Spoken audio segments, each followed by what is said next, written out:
Let's talk about menstruation and all about ovulation. Hi, grade 12.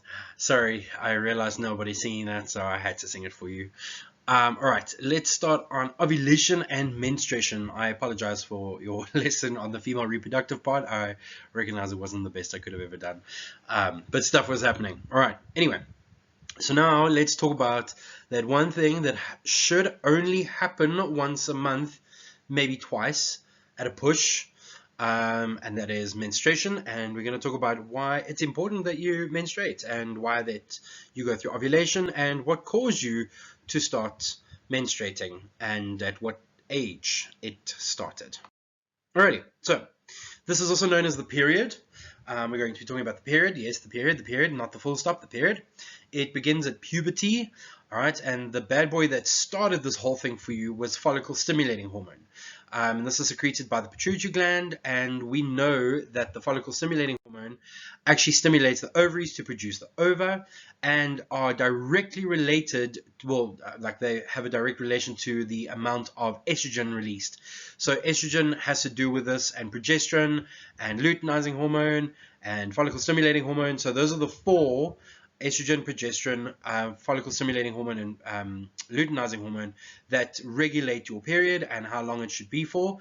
And if your period is, or if you are menstruating for more than 5 days, I mean, it can be as little as 3 days, maybe even 2 days, but it should not be more than a week or two. And I know that while developing, a lot of girls actually do struggle with irregular menstruation, and that should be checked out. If you do suffer from very irregular menstruation, you should sort out a anti-pregnancy pill or the pill. There are some of the pills which do not necessarily stop you from having kids, but actually just regulate your hormones, and that should also sort out a whole bunch of other problems such as breakouts, acne, all those other kinds of things. I once encountered a student when I was still working at Bracken. She would menstruate for, I think it was 17 days, and then have 11 days off and then menstruate for another 17 days. She suffered from really bad anemia, and that is why you shouldn't allow menstruation to occur for extended periods of time. All right, so follicle stimulating hormone stimulates the ovaries to produce ova. Usually one ovum develops every 28 days. Okay, so your cycle is 28 days, and there are many apps that you can actually use to track your menstrual period and how long you should be menstruating for, and it can set up changes about that. Now, also please remember that if you are an extremely fit individual, I'm talking you are training for the Olympics, you're running, you're maybe not very active, or sorry, you're not very, like, you don't sit around a lot, you are running around a lot, you are overly active, and you don't have a lot of fat, your body will eventually actually stop menstruating 100%. Also, if you struggle from anorexia, or maybe you just have a really bad diet, your body can also stop menstruating. So there's a whole bunch of reasons why it can go on for too long and why it can actually stop altogether. So the average period yields about 35 mils of liquid. That is like 10 mils more than a tablespoon. So it's a tablespoon and 2 teaspoons technically. It really is not that a large amount of liquid, but it breaks off in such small amounts that you really need to be careful about how you dispose of it. Okay, so let's talk about your period. Coming from a male teacher, how great is this? All right, so it's broken up into 4 main stages. Stage 1, menstruation. Stage 2, repairing phase. 3, receptive phase. And stage 4, premenstrual phase. So what you can notice over here is that ovulation is on day 14. You need to know that. It comes up in every single exam I've ever seen. They always ask about when ovulation occurs. Funny enough, the entire menstrual cycle wasn't in last year's final exam, which kind of leads me down the pathway to realize that this year it really should be in the exam. So please don't take my word for it, but I mean, there's a big chance that it'll probably be in, and all the bits and pieces and negative feedback systems that go with it. So let's dig into all the different parts. So I've included some memes just to make this a little bit better for you. We're going to start with stage 1, or menstruation itself. So this is the shedding of the endometrium layer.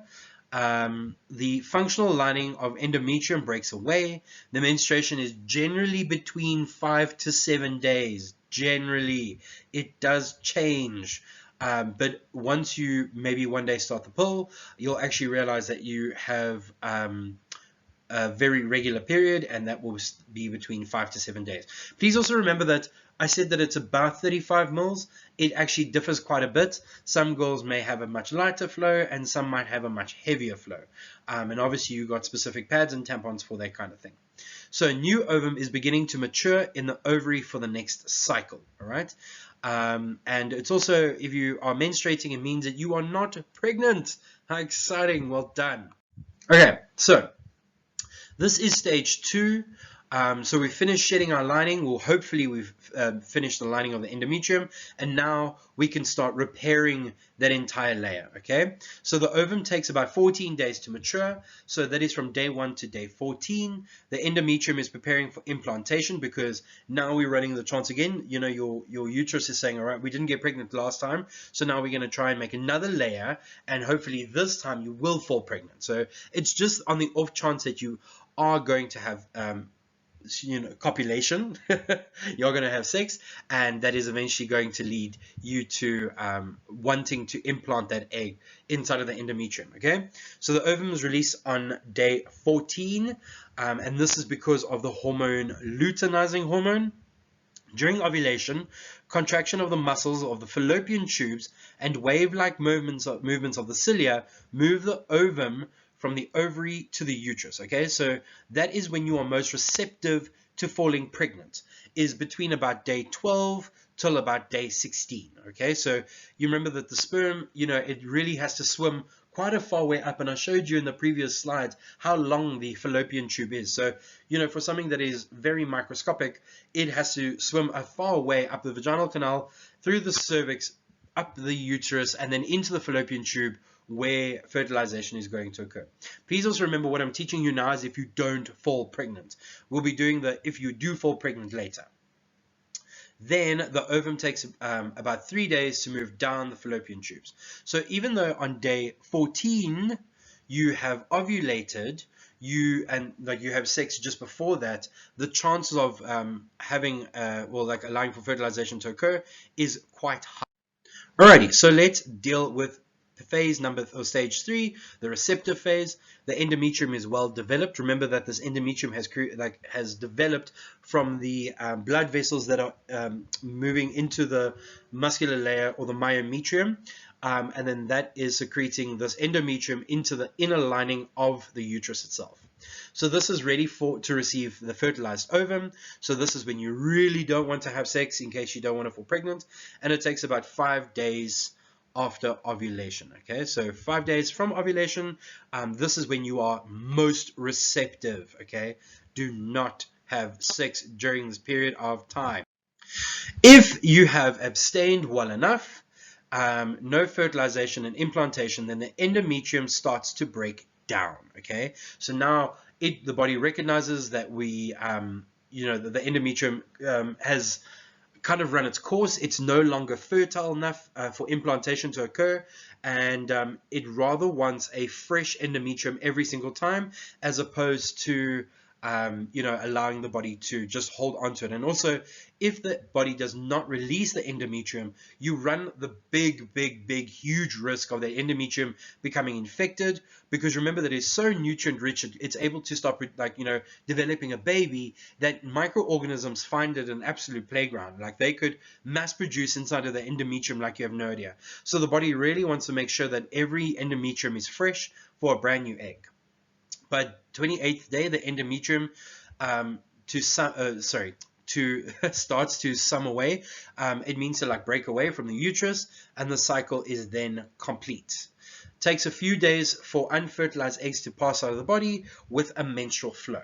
Okay, so every single time that entire endometrium slews away, it's another word you can use, or breaks apart off of the also off of the myometrium, then it takes a while for the egg to actually move out.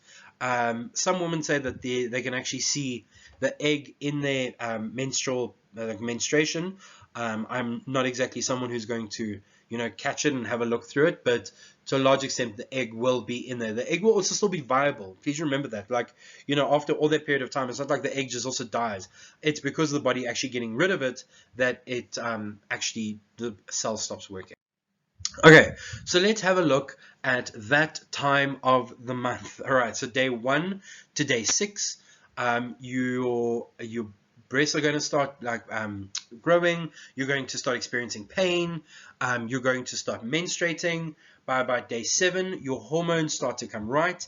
Your estrogen levels peak again, and then you have sort of from day 6 to day 11 to sort of be okay. From day 12, like I mentioned earlier, you really need to start being careful about, having unprotected sex, because this is the chance where we're going to, fall pregnant. And remember, so you're not falling pregnant constantly. You don't always have the chance. I spoke to a matriculant the other day, and they were saying that, they thought that they could fall pregnant all the time. It's really not like that. There's only a small window period where this could actually happen. And maybe I'll tell you that when I get back to class. But, you should start using protected sex from day 12. Day 14, don't even think about it, because that is when ovulation occurs.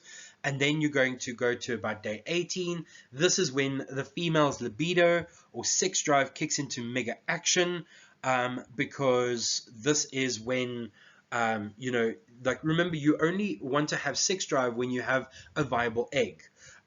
So please just think about it this way, like there's no need to ultimately have sex as a species unless you have a viable egg. Okay, that's all I'm going to say about this.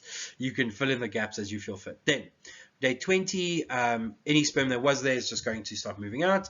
From day 21, we're going to start the postmenstrual cycle, or postmenstrual syndrome, which sees your estrogen levels drop, your progesterone levels spike, luteinizing hormones all over the place, follicle stimulating hormones starts increasing, and because your hormones are moving around so rapidly, it actually starts to affect the mental health of the woman, and we can start to produce being grumpy. By day 23, you're really not happy. Day 25, you're starting to break out. Day 27 and 28, you're looking for chocolates and a water bath so that you can start reducing the cramps. You're taking your Nurophens, and remember that chocolates also have a what do you call it again? Antipsychotic sort of chemicals inside of them, which make you feel better. So it kind of like replicates serotonin and your endorphins, and that is why you actually like to have chocolate during this period of time. All right, so that is the basics, the 4 stages. Please just briefly know what happens in every single phase. Being a woman yourself, you kind of have a good understanding, but just know what starts breaking down when you're most receptive to falling pregnant, when ovulation occurs, and when the body actually cannot fall pregnant again. All right, so I hope you enjoyed my little song in the beginning, and we'll do the hormones in the next lesson.